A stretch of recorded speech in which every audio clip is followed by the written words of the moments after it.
میرا رب فرماتا ہے یاد کرو نا اللہ کی نعمت، یاد کرو اللہ کی نعمت کو یاد کرو۔ کون سی نعمت ہے؟ اذ کنتم اعداء، جب تم دشمن تھے پھر ہوا کیا ہے، انقلاب کیسے آیا؟ فألف بین قلوبکم، تمہارے دلوں کو جوڑا کس نے ہے؟ تمہارے درمیان الفتوں کے یہ خوبصورت سنگم کس نے پیدا کی ہے؟ فرمایا یہ میرے محبوب تشریف لائے۔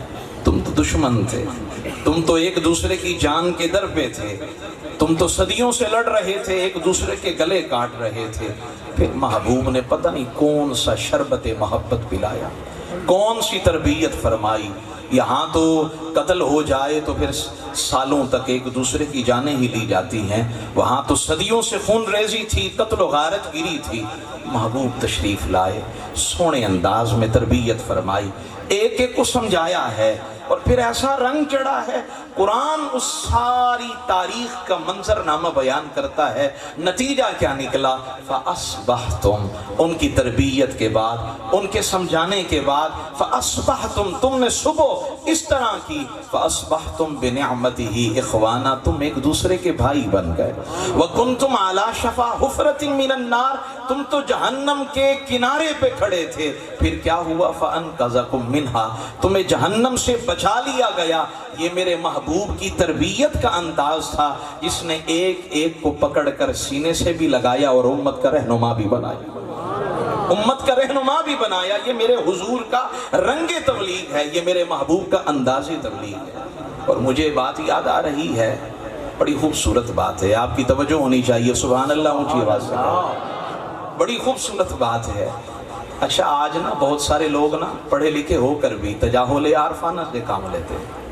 جب کسی سے بات کریں گے نا، اللہ نے آپ کو دولت کیا دے دی ہے، رویہ ہی بدل گئے، لہجہ کرخت ہو گیا، آنکھوں سے آپ نا لگتا ہے کہ جیسے نا آپ تکبر کے اس بھور کے اندر پھنس گئے ہیں۔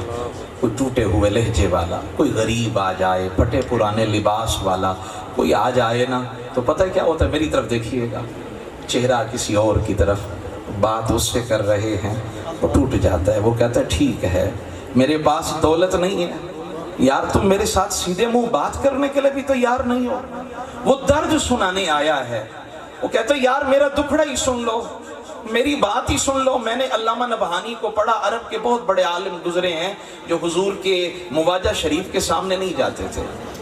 کسی نے پوچھا تھا حضور آپ جب اتنا سفر عشق کر کے آئے ہیں تو پھر تھوڑے سے قدم اور بھی اٹھا لیں، چند قدم اور بھی چل پڑیں۔ پتہ ہے کیا کہا علامہ نبہانی نے؟ یوسف بن اسماعیل النبہانی نے کہا کتے کا کام باہر ہوتا ہے، اندر نہیں ہوتا ہے۔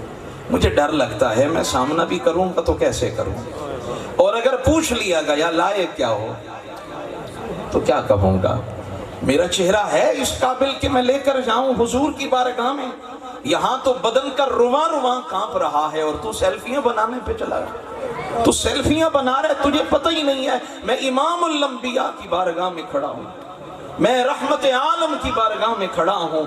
یہاں تو سانسوں کو بھی آہستہ لینا پڑتا ہے کہیں بے ادبی نہ ہو جائے۔ تجھے پتہ ہی نہیں ہے حضور کی محفل میں اور جو کیفیات کا نزول ہوتا ہے، جب آپ کی نظر گنبد خضراء پہ پڑتی ہے آپ کہتے ہیں گھول سٹا، میں گھول سٹائیں ای منظر تو میں سب کچھ گھول سٹا، حضور قربان نہ کر دوں، میں نے ساری کائنات کے حسین مناظر دیکھے ہیں، لیکن جب سے آپ کی گنبد خضراء کو دیکھا ہے سب کچھ بھول گیا ہوں۔ اور پھر دل میں ایک کسک اٹھتی ہے، اگر ان کا گنبد خضراء اتنا سونا ہے تو ان کے نیچے آرام فرما وہ خود حبیب خدا کتنے سونے ہوں گے، وہ کتنے حسین ہوں گے، محجبین ہوں گے۔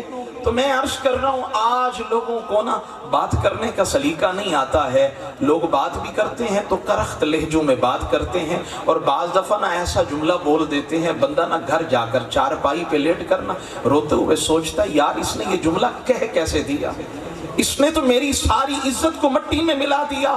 اب یہ تمہارے رویے ہیں۔ اب آؤ، امام ترمذی لکھتے ہیں شمائل ترمذی شریف کے اندر، امام ابو نعیم اصفہانی لکھتے ہیں اخلاق رسول کے اندر، کہا تمہارے بھی رویے ہیں جن کا میلاد تم منا رہے ہو نا، جن کے ذکر کی محفل میں تم آئے ہو، ذرا آؤ نہ تمہیں بتاؤں۔ حضرت انس کہتے میں نے 10 سال زہرا کے بابا کی خدمت کی ہے، 10 سال حضور کی خدمت کی ہے، لیکن میرے حضور نے کبھی مجھے اف تک نہیں کہا، میرے حضور نے کبھی مجھے ڈانٹا تک نہیں ہے۔ او بھائی، بندے کو جلال بھی تو آ جاتا ہے، چند لمحے پاس گزار لیں تو بندہ کہتا ہے اچھا میں نے تو کچھ اور ہی سوچا تھا لیکن نکلا کچھ اور ہی ہے۔